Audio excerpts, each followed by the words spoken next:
Hello, friends. It's Carol again here for your nighttime story. We are still reading The Secret Garden, and we're in chapter 13 now, and it's entitled I Am Colin. Mary has found the secret garden. She's met up with Dickon, and they've worked hard in getting the garden together for the springtime, and now she's heard that sound again in the corridor. I wonder what she finds out. So let's get our blankets and our pillows and let's get started. Mary took the picture back to the house when she went to her supper and showed it to Martha. Said Martha with great pride, I never knew our Dickon was as clever as that. That there's a picture of a missel thrush on her nest, as large as life and twice as natural. Then Mary knew Dickon had meant the picture to be a message. He had meant that she might be sure he would keep her secret. Her garden was her nest, and she was like a missel thrush. Oh, how she did like that queer common boy. She hoped he would come back the very next day, and she fell asleep looking forward to the morning. But you never know what the weather will do in Yorkshire, particularly in the springtime. She was awakened in the night by the sound of rain beating with heavy drops against her window. It was pouring down in torrents, and the wind was wuthering round the corners and in the chimneys of the huge old house. Mary sat up in bed and felt miserable and angry. This rain is as contrary as I ever was, she said. It came because I knew it did not want it. She threw herself back on her pillow and buried her face. She did not cry, but she laid and hated the sound of the heavily beating rain. She hated the wind and its wuthering. She could not go to sleep again. The mournful sound kept her awake because she felt mourn for herself. If she had felt happy, it would have probably lulled her to sleep. How it wuthered and how the big raindrops poured down and beat against the pane. It sounds just like a person lost on the moor and wandering on and on crying, she said. She had been lying awake, turning from side to side for about an hour, when suddenly something made her sit up in bed and turn her head toward the door, listening. She listened and she listened. It isn't the wind now, she said in a loud whisper. That isn't the wind. It is different. It is that crying I heard before. The door of her room was ajar, and the sound came down the corridor, a far-off, faint sound of fretful crying. She listened for a few minutes, and each minute she became more and more sure. She felt as if she must find out what it was. It seemed even stranger than the secret garden and the buried key. Perhaps the fact that she was in a rebellious mood made her bold. She put her foot out of the bed and stood on the floor. I'm going to find out what it is, she said. Everybody is in bed, and I don't care about Mrs. Medlock. I don't care. There was a candle by her bedside, and she took it up and went softly out of the room. The corridor looked very long and dark, but she was too excited to mind that. She thought she remembered the corner she must turn to find the short corridor with the door covered with tapestry, the one Mrs. Medlock had come through the day she lost herself. The sound had come up that passage. So she went on with her dim light, almost feeling her way, her heart beating so loud that she fancied she could hear it. The far-off faint crying went on and led her. Sometimes it stopped for a moment or so and then began again. Was this the right corner to turn? She stopped and thought. Yes, it was. Down this passage and then to the left, and then up 2 broad steps, and then to the right again. Yes, there was the tapestry door. She pushed it open very gently and closed it behind her, and she stood in the corridor and could hear the crying quite plainly, though it was not loud. It was on the other side of the wall at her left, and a few yards farther on there was a door. She could see a glimmer of light coming from beneath it. Someone was crying in that room, and it was quite a young someone. So she walked to the door and pushed it open. and there she was standing in the room. It was a big room with ancient, handsome furniture in it. There was a low fire glowing faintly on the hearth, and a night light burning by the side of a carved four-poster bed hung with brocade. And on the bed was lying a boy, crying fretfully. Mary wondered if she was in a real place, or if she had fallen asleep again and was dreaming without knowing it. The boy had a sharp, delicate face, the color of ivory, and he seemed to have eyes too big for it. He had also a lot of hair which tumbled over his forehead in heavy locks, and made his thin face seem smaller. He looked like a boy who had been ill, but he was crying more as if he were tired and cross than as if he were in pain. Mary stood near the door with her candle in her hand, holding her breath. Then she crept across the room, and as she drew nearer, the light attracted the boy's attention, and he turned his head on his pillow and stared at her, his gray eyes opening so wide that they seemed immense. "Who are you?" he said at last in a half-frightened whisper. "Are you a ghost?" "No, I am not," Mary answered, her own whisper sounding half-frightened. "Are you one?" He stared and stared and stared. Mary could not help noticing what strange eyes he had. They were agate gray, and they looked too big for his face because they had black lashes all round them. "No," he replied after waiting a moment or so. "I am Colin." "Who is Colin?" she faltered. "I am Colin Craven. Who are you?" "I am Mary Lennox. Mr. Craven is my uncle." "He is my father," said the boy.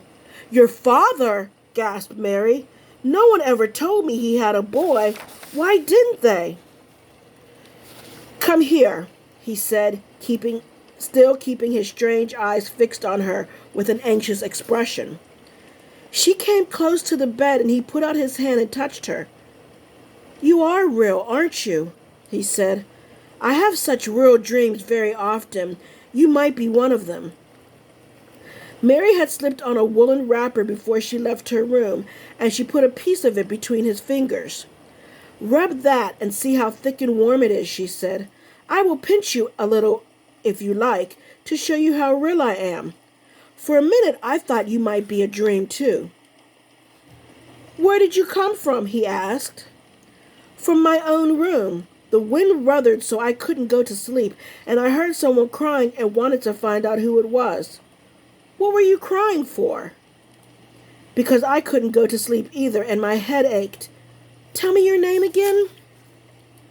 "Mary Lennox." "Did no one ever tell you I had come to live here?" He was still fingering the fold of her wrapper, but he began to look a little more as if he believed in her reality. "No," he answered, "they daren't." "Why?" asked Mary. "Because I should have been afraid you would see me. I won't let people see me and talk me over." "Why?" Mary asked again, feeling more mystified every moment. "Because I am like this always, ill and having to lie down. My father won't let people talk me over either. The servants are not allowed to speak about me. If I lived, I may be a hunchback, but I shan't live. My father hates to think I may be like him." "Oh, what a queer house this is," Mary said. "What a queer house. Everything is a kind of secret. Rooms are locked up and gardens are locked up. And you, have you been locked up?" "No, I stay in this room because I don't want to be moved out of it. It tires me too much." "Does your father come and see you?" Mary ventured. "Sometimes. Generally when I'm asleep. He doesn't want to see me." "Why?" Mary couldn't help asking again. A sort of angry shadow passed over the boy's face. "My mother died when I was born, and it makes him wretched to look at me. He thinks I don't know, but I've heard people talking. He almost hates me." "He hates the garden because she died," said Mary, half speaking to herself. "What garden?" the boy asked. Oh, just a garden she used to like, Mary stammered. Have you been here always? Nearly always. Sometimes I have been taken to places at the seaside, but I won't stay because people stare at me. I used to wear an iron thing to keep my back straight, but a grand doctor came from London to see me and said it was stupid. He told them to take it off and keep me out in the fresh air. I hate fresh air, and I don't want to go out. I didn't when I first came here, said Mary. Why do you keep looking at me like that? Because of the dreams that are so real, he answered rather fretfully. Sometimes when I open my eyes, I don't believe I'm awake. We're both awake, said Mary. She glanced around the room with its high ceilings and shadowy corners and dim firelight. It looks quite like a dream, and it's in the middle of the night, and everybody in the house is asleep. Everybody but us. We're wide awake. I don't want it to be a dream, the boy said restlessly. Mary thought of something all at once. If you don't like people to see you, she began, do you want me to go away? He still held the fold of her wrapper and gave it a little pull. No, he said. I should be sure if you were a dream, if you went. If you are real, sit down on that big footstool and talk. I want to hear about you. What do you... Mary put down her candle on the table near the bed and sat down on the cushioned stool. She did not want to go away at all. She wanted to stay in the mysterious, hidden-away room and talk to the mysterious boy. What do you want me to tell you? She said. He wanted to know how long she had been in Misselwaite. He wanted to know which corridor her room was on. He wanted to know what she had been doing, if she disliked the moor as he disliked it, where she had lived before she came to Yorkshire. She answered all these questions and many more, and he lay back on his pillow and listened. He made her tell him a great deal about India and about her voyage across the ocean. She found out that because he had been an invalid, he had not learned things as other children. One of his nurses had taught him to read when he was quite little, and he was always reading and looking at pictures in splendid books. Though his father rarely saw him when he was awake, he was given all sorts of wonderful things to amuse himself with. He never seemed to have been amused, however. He could have anything he asked for and was never made to do anything he did not like to do. Everyone is obliged to do what pleases me, he said indifferently. It makes me ill to be angry. No one believes I shall live to grow up. He said it as if he was so accustomed to the idea that it had ceased to matter to him at all. He seemed to like the sound of Mary's voice. As she went on talking, he listened in a drowsy, interested way. Once or twice she wondered if he were not gradually falling into a doze. But alas, a question which opened up a new subject. How old are you? He asked. I am 10, answered Mary, forgetting herself for a moment, and so are you. How do you know that? He demanded in a surprised voice. Because when you were born, the garden door was locked and the key was buried, and it has been locked for 10 years.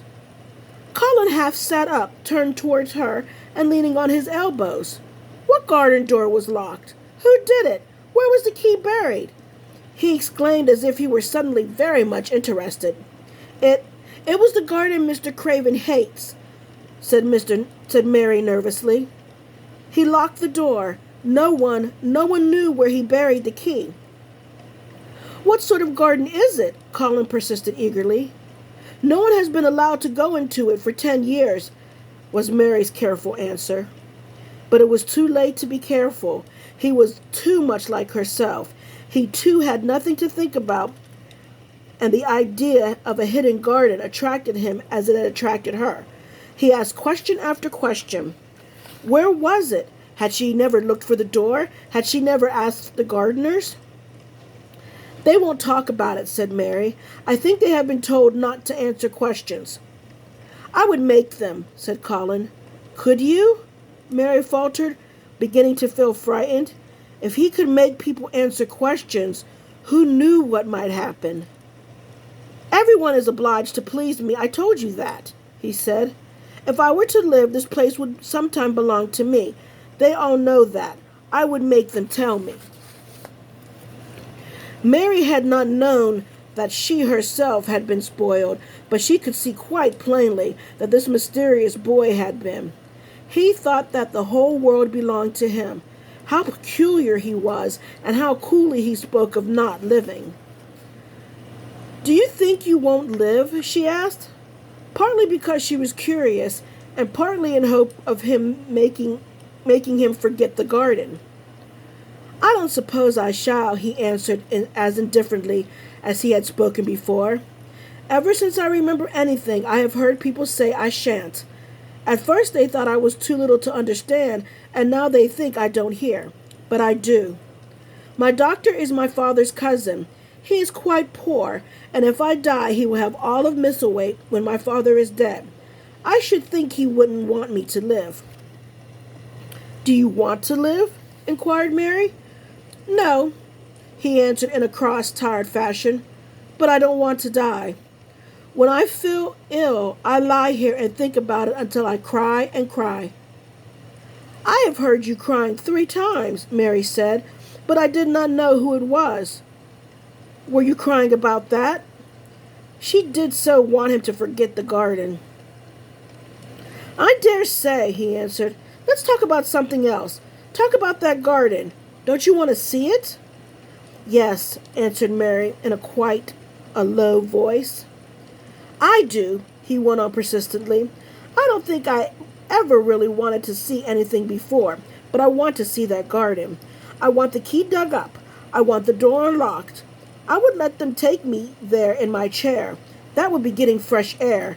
I'm going to make them open the door."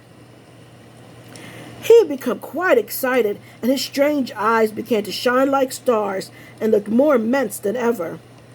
"They have to please me," he said. "I will make them take me there, and I will let you go too." Mary's hands clutched each other. Everything would be spoiled, everything. Dickon would never come back. She would never again feel like a missel thrush in a safe hidden nest. "Oh, don't do that!" she cried. He stared as if he thought she had gone crazy. "Why?" he exclaimed. "You said you wanted to see it."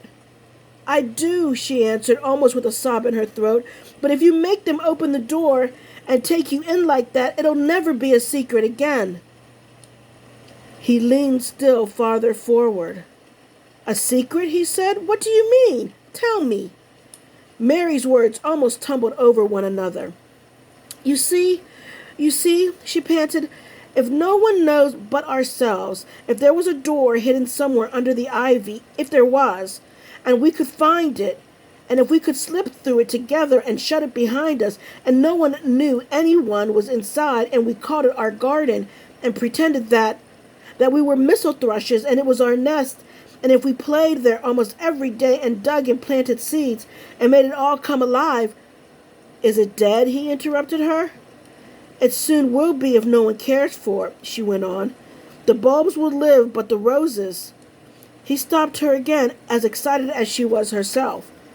"What are bulbs?" he put in quickly. "They are daffodils and lilies and snowdrops. They are working in the earth now, pushing up pale green points because the spring is coming." "Is the spring coming?" he said. "What is it like? You don't see it in rooms if you are ill." "It is the sun shining on the rain and the rain falling on the sunshine and things pushing up and working under the earth," said Mary.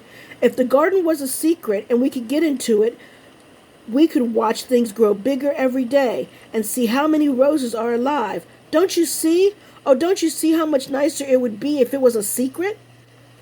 He dropped back on his pillow and lay there with an odd expression on his face. "I've never had a secret," he said. "Except the one about not living to grow up. They don't know I know that, so it's sort of a secret, but I like this kind better." "If you won't make them take you to the garden," pleaded Mary, "perhaps— I feel almost sure I can find out how to get in sometime.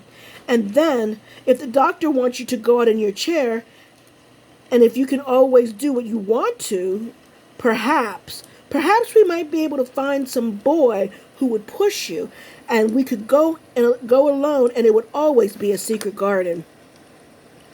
"I should like that," he said very slowly, his eyes looking dreamy. "I should like that. I should not mind fresh air and a secret garden." Mary began to recover her breath and feel safer because the idea of keeping the secret seemed to please him. She felt almost sure that if she kept on talking and could make him see this garden in his mind as she had seen it, he would like it so much that he could not bear to think that everybody might tramp into it when they chose. "I'll tell you what I think would it be like if we could go into it," she said. "It has been shut up so long, things have grown into tangle, perhaps."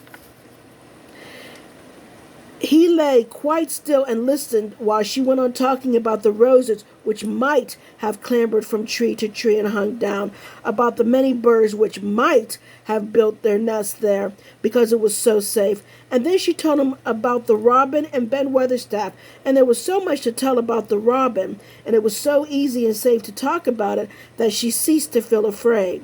The robin pleased him so much that he smiled until he looked almost beautiful. And at first Mary thought that he was even plainer than herself, with his big eyes and heavy locks of hair. "I did not know birds could be like that," he said, "but if you stay in a room you never see things. What a lot of things you know. I feel as if you had been inside that garden."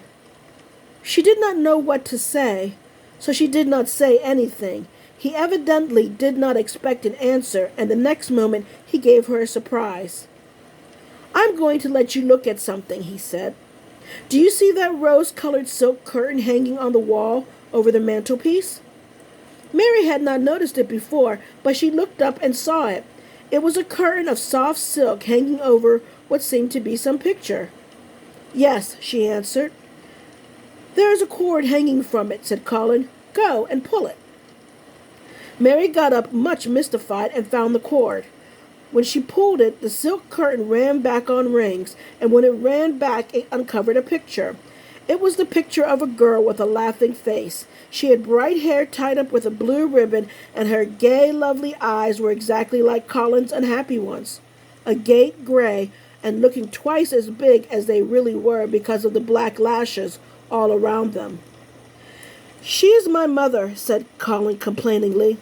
"I don't see why she died. Sometimes I hate her for doing it." "How queer," said Mary.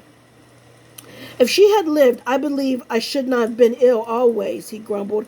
"I dare say I should have lived too, and my father would not have hated to look at me. I dare say I should have had a strong back. Draw the curtain again." Mary did as she was told and returned to her footstool. "She is much prettier than you," she said, "but her eyes are just like yours. At least they have the same shape and color. Why is the curtain drawn over her?" He moved uncomfortably.